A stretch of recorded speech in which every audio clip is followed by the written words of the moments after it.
Saudara, terima kasih Anda masih bersama kami dalam Berita Banten. Bagi Anda yang baru saja bergabung, kami hadirkan kembali 3 berita utama hari ini. Mayat remaja membusuk ditemukan di pinggir empang.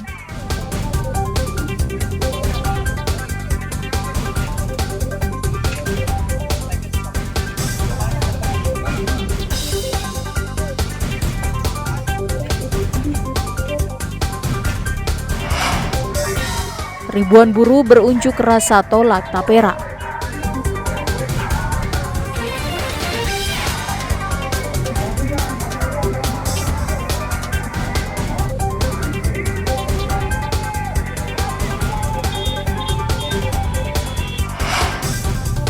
Protes warga dengan nada sindiran akibat jalan rusak tak kunjung diperbaiki.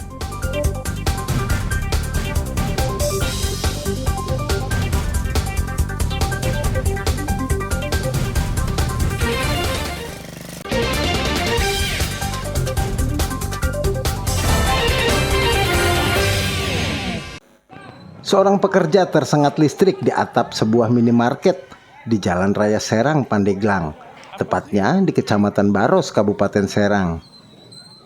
Kejadian bermula ketika korban bernama Usup dan seorang temannya hendak mengukur burner yang berada di atap minimarket. Namun saat pengukuran berlangsung, tiba-tiba terdengar suara ledakan di bagian atap minimarket. Akibat kejadian tersebut, korban terpental beberapa meter hingga ke atap sebuah bengkel yang berada di sebelahnya. Khawatir dengan kondisi korban, rekan korban pun langsung meminta pertolongan kepada warga. Sejumlah warga yang berada di tempat pun langsung berdatangan dan melakukan evakuasi terhadap korban. Korban langsung dibawa ke klinik. Kondisi saya sih lagi duduk di sini. Ya tahu-tahunya ada yang kesetrum di situ, nggak tahu itu. Minta tolong ya, kirain meledak apa gitu, taunya kesetrum situ, jatuh dari jatuh situ. Ya udah jatuh sini, ya saya lari takut ada apa-apa doang. Oh, korban sempat teriak emang? Korban ya teriak, bukan teriak korbannya, ininya temennya yang minta tolong. Temennya minta tolong. Iya, kan berdua itu. Yang satu mungkin lagi nulis, yang orang lagi ngukur banner. Ngukur banner. Iya. Terus tapi nggak dengar suara ledakan atau apa? Ya sempat mendengar dar gitu kan, sempat mati lampu juga itu. Sempat mati. Iya, lampu mati semua. Korban kemudian dirujuk ke Rumah Sakit Umum Daerah Banten guna mendapat penanganan lebih lanjut. Ariel Maranus dan Fazri Munawir melaporkan dari Kabupaten Serang. Kesal karena jalan di desanya rusak dan tidak kunjung diperbaiki, warga desa Kampung Cadas Ngampar, Desa Kertara Harja, Kecamatan Banjarsari, Kabupaten Lebak, melakukan protes dengan cara sindiran.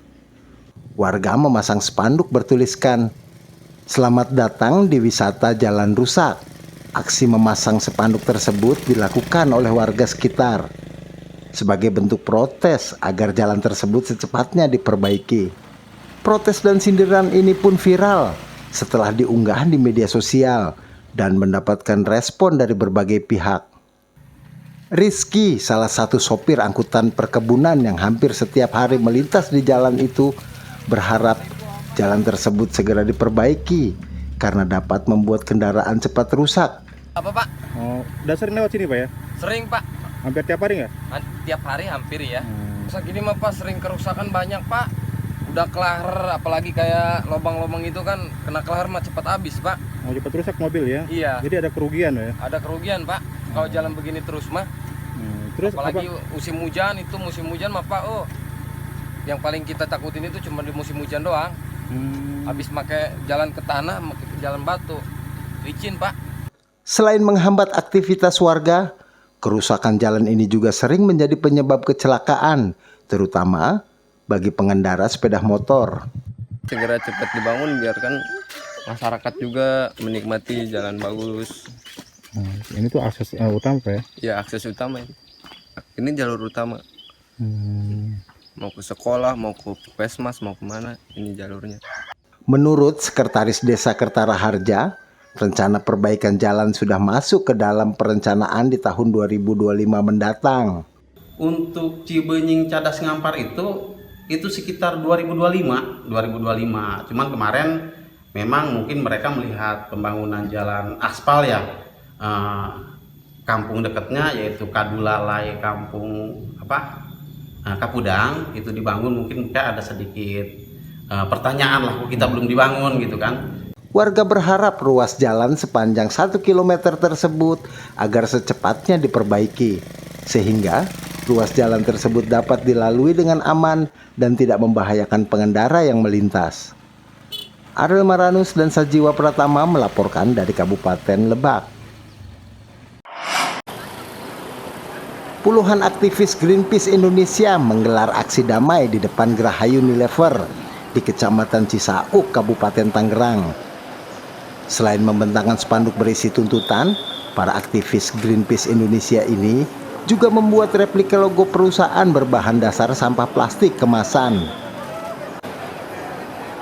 Tidak hanya itu, mereka juga menebar sampah plastik kemasan saset produk perusahaan sebanyak 50 kg yang telah mereka kumpulkan dari wilayah Jabodetabek di depan kantor Unilever.